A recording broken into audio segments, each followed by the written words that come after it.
Bonjour tout le monde, ça me fait vraiment plaisir d'être ici aujourd'hui. J'espère que mon accent ne posera pas problème et qu'on n'aura pas besoin de sous-titres. Merci de l'invitation, ça me fait vraiment plaisir d'être ici. Et sans plus tarder, j'aimerais vous présenter donc les grandes lignes. Donc, désolée pour ce petit délai technique. Donc, j'aimerais vous présenter les grandes lignes donc, de mon étude en sociologie qui s'intéressait au projet de l'utérus artificiel, mais essentiellement d'un point de vue évidemment sociologique. Et le fil conducteur de mon analyse, c'était de comprendre la représentation du corps dans un tel projet et de retracer évidemment la généalogie d'un tel projet. Et donc, sans plus tarder, on va entrer donc, dans le vif du sujet. L'utérus artificiel, en quoi cela consiste? On l'a mentionné brièvement il y a quelques instants. Mais évidemment, à l'heure actuelle, ça demeure un projet, mais il faut savoir que ça reflète des idées de science-fiction, mais ça s'ancre quand même dans des pratiques concrètes. Depuis les années 50, dans différents laboratoires des pays industrialisés en Europe, en Amérique du Nord, en Asie également, plusieurs chercheurs ont travaillé de façon directe ou indirecte sur la réalisation d'une matrice artificielle qui permettrait donc la gestation entière d'un embryon, d'un fœtus, de A à Z, donc de la conception jusqu'à la naissance à l'extérieur du corps en laboratoire. Évidemment, mon point de vue est sociologique, donc sans plus tarder, on va essayer de comprendre comment on peut analyser un tel objet technoscientifique d'un point de vue sociologique. Premier constat, évidemment, c'est qu'un tel projet, si jamais ce projet voit le jour, il s'agirait incontestablement d'une révolution anthropologique majeure. Vraiment, c'est pas une avancée technologique banale, ou c'est pas comme... je suis désolée, c'est pas comme n'importe quelle avancée technologique. Ça serait vraiment une révolution anthropologique dans la mesure où la reproduction ne serait plus seulement assistée, mais carrément remplacée. Et ça viendrait bouleverser un fait social total qu'il faut quand même ne pas perdre de vue, que tous les enfants naissent d'un être humain, d'un corps humain féminin, en sont dépendants. Et ça, c'est un fait transhistorique, transculturel depuis la nuit des temps. Évidemment, l'utérus artificiel viendrait donc renverser ce fait social total. Et du coup, ça viendrait redéfinir les paramètres de la procréation, de la famille, de la filiation, des rapports entre les hommes et les femmes, des rapports entre les générations, du rapport humain-machine, et j'en passe. Donc, ça soulève tout un paquet de questions de nature éthique, juridique, politique, économique, évidemment sociale et culturelle, voire religieux. Et donc, on comprend rapidement que cette machine soulève énormément de questions qui méritent une attention particulière. Donc ça, c'était mon point de départ. Mais ceci dit, c'est sûr que c'est révolutionnaire et très spectaculaire, mais il faut faire attention pour ne pas focaliser sur l'avenir et le spectaculaire et revenir un petit peu à sa généalogie. Hein. Donc, il faut situer ce qui est novateur à ce qui est moins novateur, ce qui est moins nouveau. Et donc, autrement dit, revoir un peu les assises du corps transformé et comprendre justement d'où ça vient ce projet-là. Donc, essentiellement, mon questionnement était de comprendre, mais d'où ça vient ce projet, depuis quand et pour quelles raisons est-ce qu'on voudrait remplacer le corps maternel dans le processus de la reproduction. Et surtout aussi, d'un point de vue sociologique, il faut comprendre que les technologies ne sortent pas de nulle part. Évidemment, ça reflète des valeurs, des désirs, des besoins, des normes, des pratiques, mais actuelles. Donc, ce n'est pas juste de se projeter dans l'avenir, mais c'est de comprendre que finalement, déjà à l'heure actuelle, si des chercheurs travaillent là-dessus, s'il y a plusieurs personnes qui revendiquent le recours à une telle technologie, bien, il faut être capable de questionner finalement l'aspect idéologique derrière une telle technologie. Donc, autrement dit, vraiment, le constat de base, c'est que l'utérus artificiel, oui, ce serait une extension radicale, mais de pratiques contemporaines. Et donc, autrement dit, c'est comme si l'utérus artificiel, finalement, le terrain social actuel est plus ou moins fertile pour son implantation. Peut-être pas d'un point de vue technique, c'est pas encore mis au point, mais d'un point de vue idéologique, il y a déjà des liens de filiation, excusez le jeu de mots, on peut faire des liens de filiation avec des pratiques contemporaines. Et donc, essentiellement, ce qu'il faut vraiment comprendre d'un point de vue sociologique, c'est que l'utérus artificiel, c'est l'extension, c'est la suite logique finalement de pratiques qui existent déjà, déjà, on peut le situer dans le cadre de l'assistance médicale à la procréation. Déjà, avec la fécondation in vitro, l'insémination artificielle, on est capable de reproduire artificiellement la reproduction à l'extérieur du corps, ce qu'on appelle l'ectogénèse, donc genèse à l'extérieur du corps. C'est fait de façon partielle, mais déjà là, on voit qu'on est capable de remplacer le corps à cet égard-là. À l'autre bout de la grossesse, évidemment, donc à la fin de la grossesse, à partir de la 22e semaine, on comprend que tout le domaine de la néonatologie, les incubateurs, c'est une forme d'utérus artificiel en quelque sorte. Et plusieurs émettent l'hypothèse qu'éventuellement, plus les technologies vont se perfectionner, plus on sera en mesure finalement de combler l'écart entre ces deux moments de la grossesse. Mais si on prend le terme assistance médicale à la procréation au sens large, on comprend aisément aussi que ça reflète finalement ce que plusieurs auteurs ont surnommé la technomaternité contemporaine. Lorsqu'on constate que 98% des parturientes accouchent à l'hôpital et qu'il y a un arsenal technologique, une équipe médicale très complexe avec toutes sortes d'outils qui sont mis à la disposition de la parturiente, déjà là, on comprend que l'accouchement naturel est disparu depuis belle lurette et on est vraiment donc dans une prise en charge biomédicale croissante, que ce soit l'accouchement à l'hôpital pour une majorité de parturientes, que ce soit le fait que la césarienne, maintenant, c'est environ une femme sur 4 qui ont recours à cette intervention-là, que ce soit justement l'échographie qui est rendue tout à fait une technologie tout à fait normale ou banale pour la majorité des femmes qui vont lui avoir recours, que ce soit aussi, par exemple, le recours croissant à la péridurale, etc.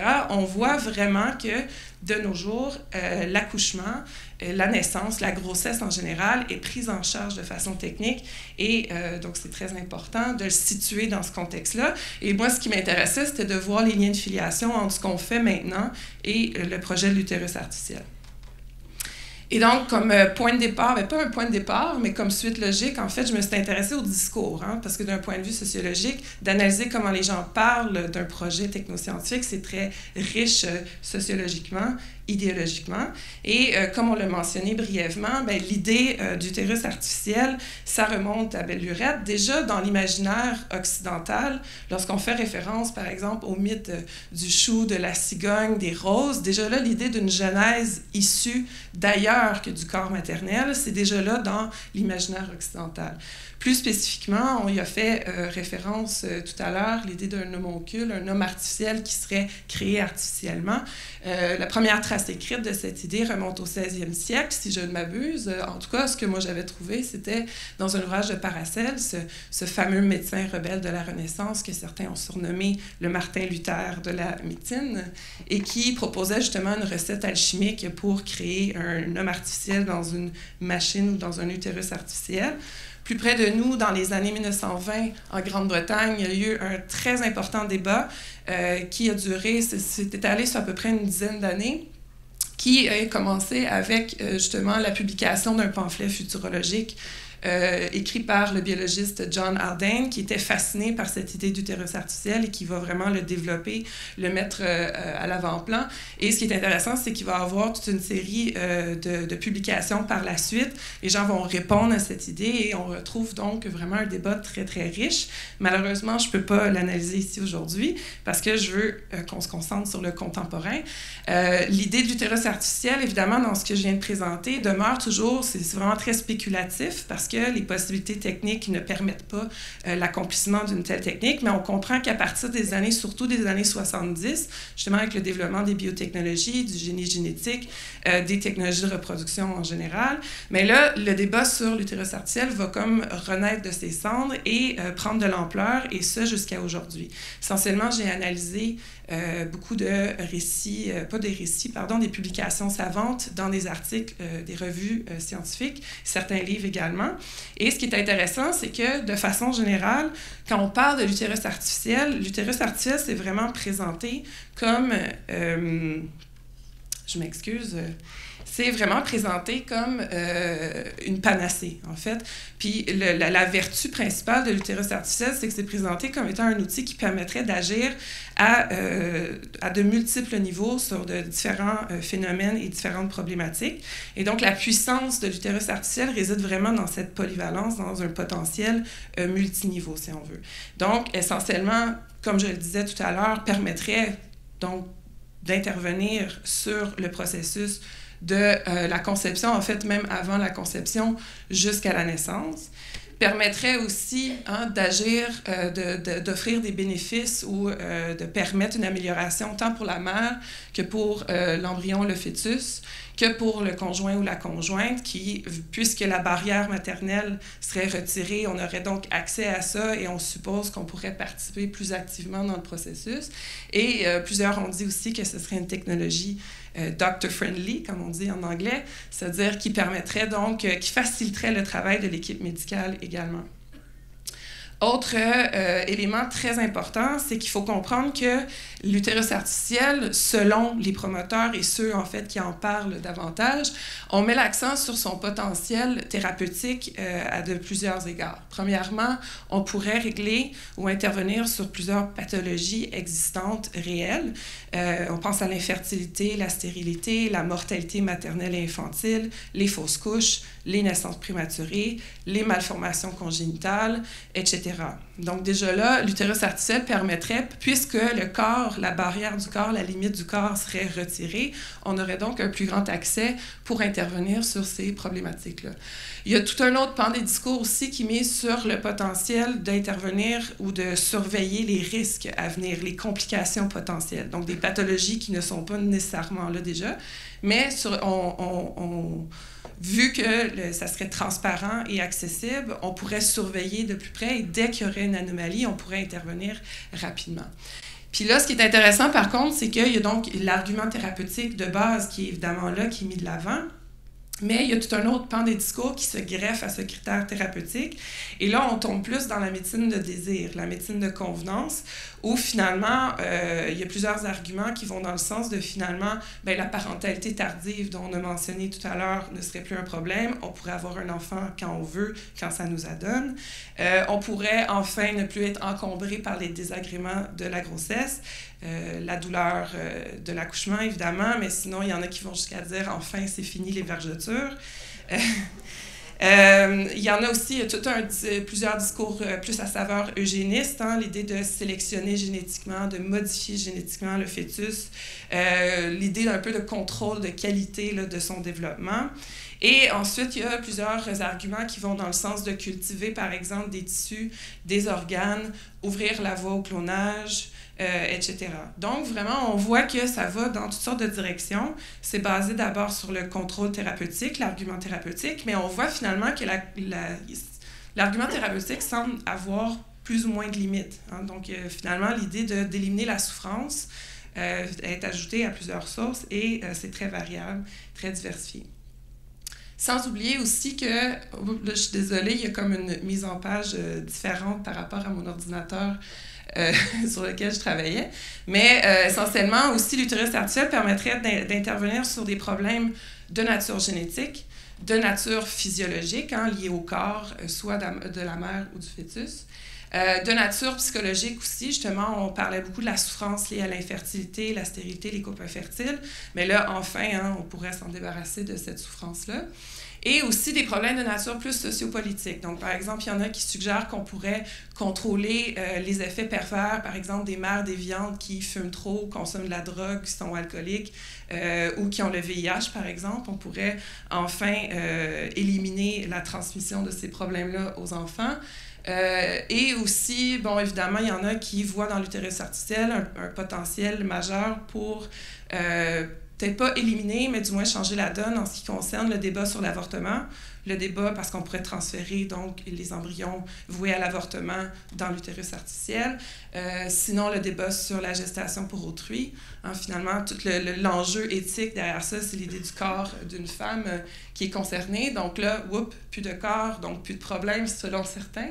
Et évidemment, le clonage aussi. Donc, plusieurs qui proposent que s'il y avait des utérus artificiels, ce serait beaucoup plus facile. Donc, tout ça pour dire que finalement, une belle mise en perspective pour comprendre c'est quoi l'utérus artificiel. Ensuite, ce qui m'a intéressé par contre, c'est de comprendre les arguments Bon, déjà là, il y a très peu d'arguments contre. Hein. Vu l'espèce de panacée, les différents arguments qui sont mis de l'avant, on comprend que finalement, très peu de personnes se sont positionnées 100% contre cet utérus artificiel. Et même plusieurs bioéthiciens, en fait, vont dans le sens de, ben, si ça élimine la souffrance de quelqu'un, ce serait éthiquement correct. J'espère pouvoir revenir sur cette idée-là un petit peu plus tard. Mais essentiellement, hein, quand on regarde les débats sur différentes technologies, souvent on oppose ça comme les technophiles versus les technophobes, ceux qui sont pour, ceux qui sont contre. C'était assez stérile, en fait, comme opposition. Selon moi, ce qui était plus intéressant, ce qui m'est apparu vraiment flagrant en analysant les discours, c'est que les arguments qui sont mis de l'avant sont essentiellement les mêmes, peu importe si on est pour ou contre, peu importe si on est féministe, radical ou essentialiste, peu importe les différentes positions, il y avait vraiment cette idée d'une logique argumentative qui était très similaire, peu importe les positions. Donc, essentiellement, le corps, quand on parle de l'utérus artificiel, d'abord, on parle du corps maternel. Il ne faut pas l'oublier, hein, parce que l'ectogénèse, c'est d'abord un désir de se débarrasser du corps, ou en tout cas de le surpasser. Et donc, comment on parle du corps, hein, le corps comme obstacle. On parle d'ennui, de restrictions, de risques, de complications, des imperfections, de la dangerosité, de l'aspect désagréable, que c'est une obstruction au projet parental. Donc, il y a vraiment une espèce de vocabulaire très, très péjoratif à l'égard du corps qui est toujours limité, qui est toujours imparfait, qui n'est jamais suffisant, qui n'est jamais assez performant, tant le corps fertile que le corps infertile. Hein. Donc, il y a vraiment d'abord là, donc cette idée du corps, donc obstacle, qui donc est une forme de contrainte à la liberté. Hein? Donc, on voudrait s'émanciper de cette contrainte-là. Évidemment, la voie de l'émancipation dans ces discours-là, c'est le contrôle technoscientifique, le contrôle biomédical, qui est vu comme étant garant donc d'une plus grande liberté. Donc, par exemple, l'idée de guérir, d'améliorer, de remplacer, de reformater un processus qui est dysfonctionnel. Puis, comme je le disais tout à l'heure, greffer aux critères thérapeutiques, tout un pan des discours qui mettent l'accent sur l'aspect libérateur pour les femmes, sortir de notre condition humaine, voire animale, par rapport à l'accouchement. Et là, il y a toutes sortes de discours qui sont plus de l'ordre de la liberté procréative, de l'égalité procréative, des discours qui misent sur le choix,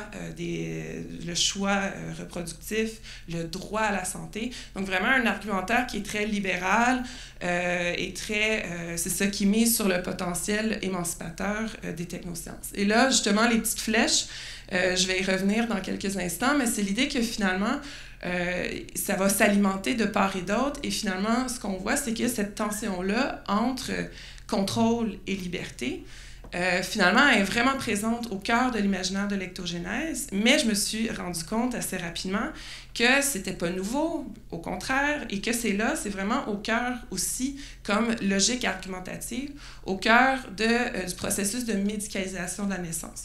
Et donc, c'est là où, finalement, la vraie analyse, évidemment, là, je vais faire les grandes lignes aujourd'hui, je pourrais pas rentrer en détail trop, mais ce qui m'a intéressé, c'était vraiment de revisiter l'histoire de la médicalisation de la naissance à la lumière de cette tension entre liberté et contrôle, pour vraiment comprendre comment on en vient à vouloir effacer le corps maternel, le remplacer, le contrôler, l'améliorer, etc. Et donc, pour ceux et celles qui ne sont peut-être pas familiers avec le concept de médicalisation, la médicalisation, en fait, c'est le terme qu'on emploie en sociologie et dans d'autres domaines pour parler de, finalement, ce processus très complexe de professionnalisation de la médecine qui va s'institutionnaliser et qui va graduellement prendre en charge des problématiques qui, autrefois, n'étaient pas des problématiques médicales et qui vont les transformer en problèmes médicaux, donc qui vont les reformuler en termes médicaux, qui vont évidemment les analyser d'un point de vue médical et qui vont, de ce fait, légitimer l'intervention médicale sur ces problèmes-là. Donc, historiquement, par exemple, avant la naissance, il y avait aussi d'autres phénomènes sociaux tels que certaines déviances. On pense à l'homosexualité, l'onanisme, la masturbation. On pense à la folie, qui autrefois était régie par le droit ou le clergé, ont progressivement été pris en charge par la médecine, donc médicalisés, transformés en langage médical et ensuite des interventions médicales. La naissance, essentiellement, essentiellement la même chose. Hein? Donc, autrefois considéré comme un phénomène banal, naturel, normal, sur lequel on intervenait très peu. Si on recule justement au Moyen Âge, par exemple, la prise en charge était surtout faite par des sages-femmes et on n'était pas dans une optique d'intervention, mais plutôt de respect des rythmes naturels de la vie. Et à partir donc de la modernité. Donc pourquoi l'approche moderne? Hein? C'est qu'il y a vraiment une rupture à partir de la modernité, à partir des Lumières notamment, mais tout le développement de l'approche moderne de la naissance va être animé donc par des idées humanistes, de progrès, de rationalité instrumentale. Et là, ce qui est intéressant, et mon cadre théorique, il y a plusieurs auteurs que j'ai consultés, mais évidemment, Michel Foucault, c'était un incontournable, qui a vraiment bien théorisé, en fait, à la fois la médicalisation dans la naissance de la clinique, mais dans l'histoire de la sexualité, dans le tome 1 particulièrement, va bien expliquer la notion de biopouvoir. Il explique que finalement, à partir de la modernité, on assiste finalement à, justement, avec le développement de la médecine, ce qu'il appelle les disciplines anatomo-politiques, notamment la médecine et la biologie, on va vraiment avoir une transformation du rapport au corps. Autrefois, le corps, on n'intervenait pas dessus. Et à partir justement du développement de l'approche médicale, la dissection de l'anatomie va faire en sorte qu'on va accéder à ce qui était autrefois invisible, va devenir visible. Donc, la dissection aussi, ce qu'on voit ici en bas à gauche, c'est vraiment classique de l'approche médicale qui se développe à ce moment-là. Et donc, par l'anatomie, par la dissection, on va avoir donc accès au corps qui était autrefois invisible, ce que Foucault dit « rendre visible l'invisible ». Et finalement, ce faisant, en accédant au corps, on va donc se mettre à analyser en long et en large tous les détails de ce corps-là et qui va élaborer tout un savoir scientifique. Et ce savoir scientifique va nous donner du pouvoir sur la vie et sur la mort qu'on n'avait pas autrefois. Donc, déjà là, je ne sais pas si vous suivez mon idée de contrôle-liberté, mais déjà là, on a l'idée de maîtriser le corps pour pouvoir l'améliorer et le surpasser. Et donc, on va vraiment développer toute une approche mécaniste du vivant. Et l'approche mécaniste du vivant, qui est propre à la médecine, c'est vraiment le corps-objet, hein, qu'on va voir comme étant détaché du sujet qui l'incarne, comme un objet sur lequel on peut intervenir, qu'on peut modifier. Et surtout ce corps-là, hein, qui est morcelé, qui est fragmenté en pièces détachées, donc des cellules, des organes. Bien, les cellules, c'est un petit peu plus tard que ça va se préciser comme savoir, mais on voit des organes, des systèmes, et chaque partie est vue comme une machine en soi qui fait partie d'une plus grande machinerie potentiellement défaillante. Donc déjà là, le corps-machine, on pense à Descartes aussi, d'autres penseurs, mais je ne sais pas si vous voyez le lien de filiation avec l'utérus artificiel, mais c'est un peu vers là que je m'en vais. Mais c'est donc cette idée du corps-objet sur lequel on peut intervenir pour l'améliorer. Et ça va évidemment élaborer tout un savoir sur la vie en général, mais la femme enceinte, vous comprendrez que tout à coup, ça devient un objet d'étude vraiment fascinant qui autrefois n'intéressait pas du tout la médecine. On ne s'intéressait pas, en fait, à la naissance d'un point de vue médical. Ça va venir vraiment à partir de cette époque-là où là, tout à coup, la femme, surtout la femme qui meurt en couche, devient un objet d'étude absolument fascinant parce qu'on a accès non seulement au corps de la femme qui est mystérieux du point de vue du regard masculin, mais en plus, on a accès au fœtus, auquel on n'avait jamais accès. Pendant très longtemps, on parlait de la grossesse, de la femme enceinte, comme un continent noir, dangereux, mystérieux. On ne savait vraiment pas qu'est-ce qui se passait à l'intérieur de ce corps. Là, enfin, on y a accès. Et donc, on voit à droite, donc, cette fameuse œuvre qui met en scène les travaux d'André Vessal, un des pères, considéré comme un des pères de l'anatomie moderne. Et je ne sais pas si vous voyez à quel point le corps féminin est complètement effacé, on le voit à peine, qui est au cœur finalement au sein de cette faculté de médecine, plusieurs médecins, des étudiants aussi, qui sont fascinés par le corps, qui vont vouloir justement mieux le comprendre, développer un savoir là-dessus, leur emprise également un pouvoir, mais ce faisant, on saisit déjà qu'il y a comme un effacement du sujet en question. Et donc, en gros, c'est vraiment ça le cœur de l'approche moderne. Et donc,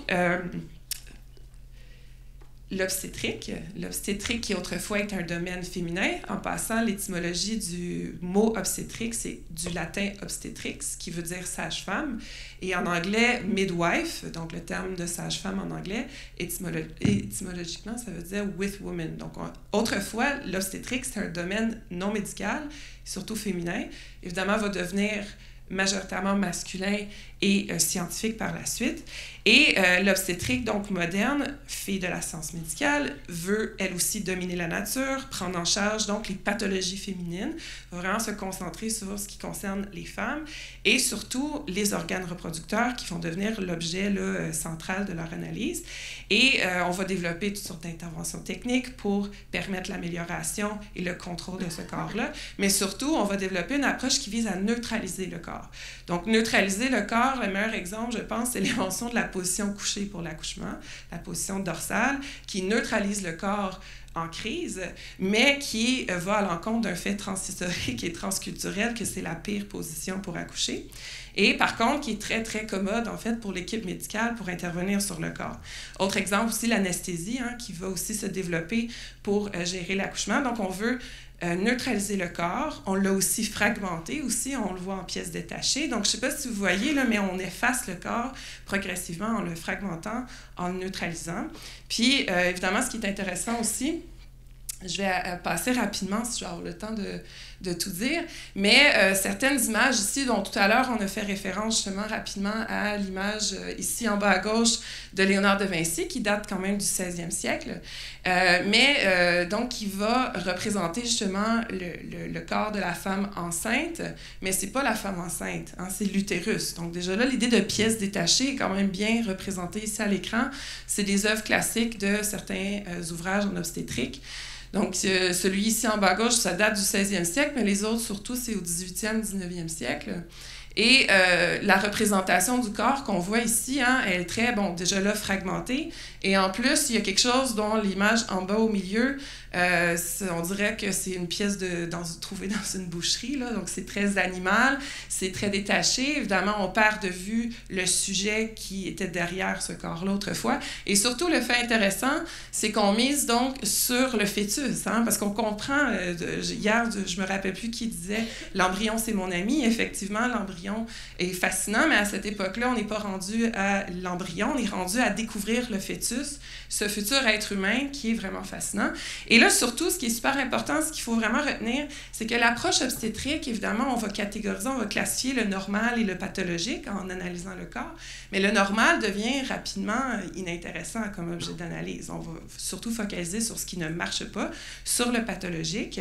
Et ce qu'on voit, c'est qu'avec le développement de l'obstétrique, on va vraiment développer une approche donc pathologisante du corps et miser essentiellement là-dessus. Et je pense que le meilleur représentant de cette approche pathologisante de l'enfantement, c'est Joseph Beardley, qui est un obstétricien connu quand même en Amérique, qui a été le directeur du département de gynécologie obstétrique à l'Université de Chicago au début du 20e siècle. Et disait, là ici j'ai traduit en fait, il y a des tonnes et des tonnes de citations vraiment hallucinantes. Mais ici, donc, il compare la douleur de l'accouchement, je commence par celui en bas, je suis désolée, il compare la douleur de l'accouchement à le fait de tomber, comme si on tombait sur une fourche, et que la naissance vaginale est atrocement douloureuse et nocive pour l'enfant, comme si on écrasait sa tête dans une porte. Donc déjà là, on voit qu'on compare ce processus naturel à quelque chose de défaillant, de pathologique. Et en fait, lui, il va définir carrément la naissance comme étant en soi pathologique. Non pas potentiellement pathologique et pas juste certaines parcelles, mais vraiment en soi comme étant quelque chose d'anormal. Et la phrase en haut, justement, c'est assez éclairant. Donc, seule une petite minorité de femmes échappent au ravage de la naissance, alors que 4% des bébés sont tués. Donc déjà là, le choix des mots est quand même important et qu'une large proportion est plus ou moins blessée par la violence du processus naturel en soi. Ces effets néfastes sont si fréquents que je me demande si la nature n'agit pas délibérément pour faire en sorte que les femmes soient éliminées par le processus reproductif à la manière du saumon qui meurt après avoir frayé. Donc, tout est là. Donc, cette approche pathologique qui vise à contrôler le corps pour l'améliorer parce qu'il est défaillant, mais c'est là au cœur de l'approche moderne. Ce qui est, je vois le temps passer et j'espère, c'est ça. En fait, rapidement, donc, vous vous rappelez la dialectique contrôle-liberté, là, on comprend l'aspect contrôlant, qui va effectivement nous libérer, je dis nous parce que ça nous concerne tous. Donc, grâce à la médicalisation, on a réussi à obtenir un pouvoir sur la vie et sur la mort, et notamment sur la mortalité infantile et maternelle, hein, qui était vraiment un fait incontestable. Et là, autrement dit, la spirale, la médicalisation, hein, cette volonté de savoir-pouvoir qui permet d'améliorer notre existence, bien, concrètement, ça a donné lieu en partie, il y a d'autres facteurs aussi, mais essentiellement, le rôle de la médecine dans la transition démographique est incontestable. Hein, on est passé d'un régime de démographie naturelle où on avait des hauts taux de mortalité et de natalité pour compenser. À partir du moment où on a commencé à maîtriser la mortalité infantile et maternelle grâce à la médecine et différentes interventions, on a vu les taux de mortalité chuter drastiquement. Et là, ce qui est intéressant, c'est que dans la première phase de la transition démographique, il y a une période tampon.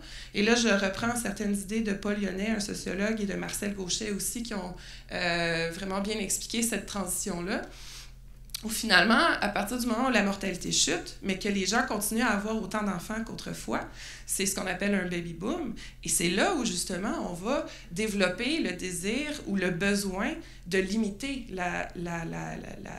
de limiter notre fertilité, notre fécondité. Et c'est là où la contraception va devenir un objet technologique super important qui va être oui, développé par des scientifiques, mais aussi revendiqué par les femmes pour maîtriser leur fertilité. Donc déjà là, ce qu'il faut comprendre, c'est qu'on a dépassé des limites par le contrôle, mais on a repoussé les limites, on en a créé des nouvelles, et finalement, là, on a recours encore là à la médecine pour développer des nouvelles technologies, notamment la contraception, pour maîtriser cette nouvelle limite qui n'existait pas autrefois. Et donc, c'est pour ça que je parle vraiment d'une dialectique, là, comme un moteur qui tourne. Et ce qui est intéressant, c'est que c'est ça qui donne naissance au désir d'enfant. Parce qu'autrefois, dans un régime de haute mortalité, de forte natalité, le désir d'enfant n'a pas de sens. Quand on meurt, on a la possibilité de mourir en accouchant. C'est pas un symbole d'épanouissance et de bonheur, là. C'est vraiment un symbole de mortalité. Donc, c'était pas vu comme un projet parental, un désir d'enfant. Ça va naître donc dans un contexte où finalement la médecine nous a permis de voir émerger cette logique du choix reproductif. Et justement, l'idée d'avoir un enfant si on veut, quand on veut, cette liberté-là n'est possible que parce qu'on contrôle biomédicalement les limites naturelles de notre corps.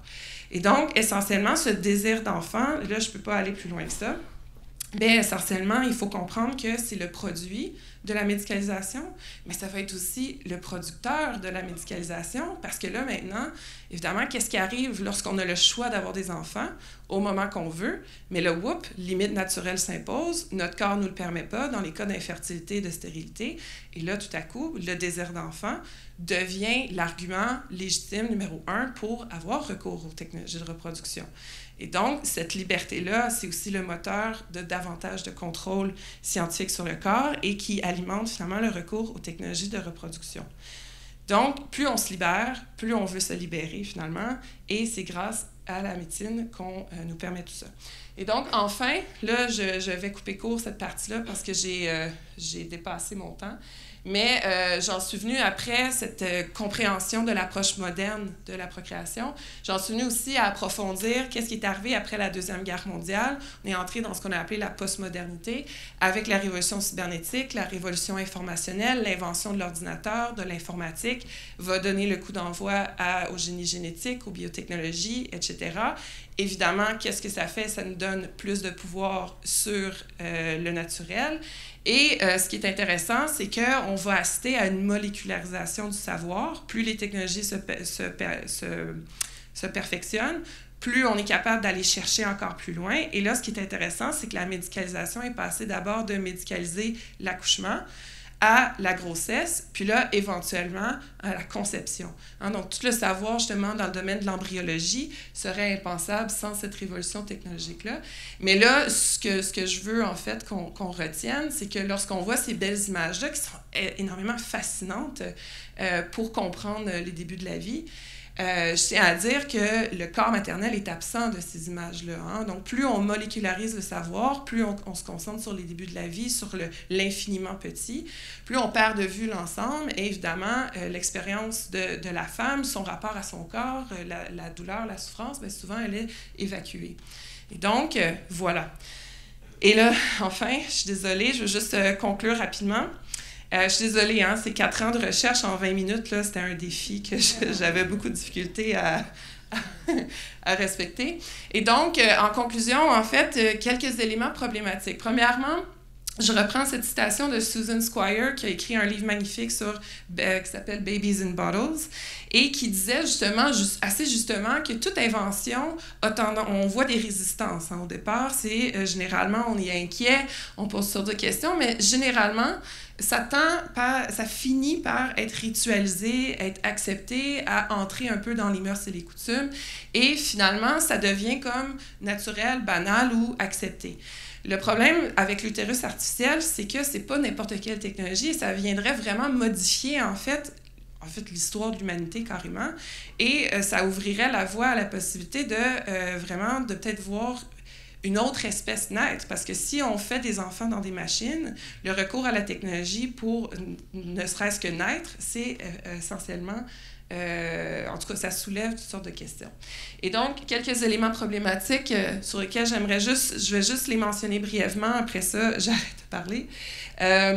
Premièrement, l'idée, donc, de repousser les limites constamment, ce qui me semble problématique, ou en tout cas qui soulève certaines questions, c'est que c'est génial qu'on soit capable de repousser les limites, mais ce faisant, on en crée d'autres.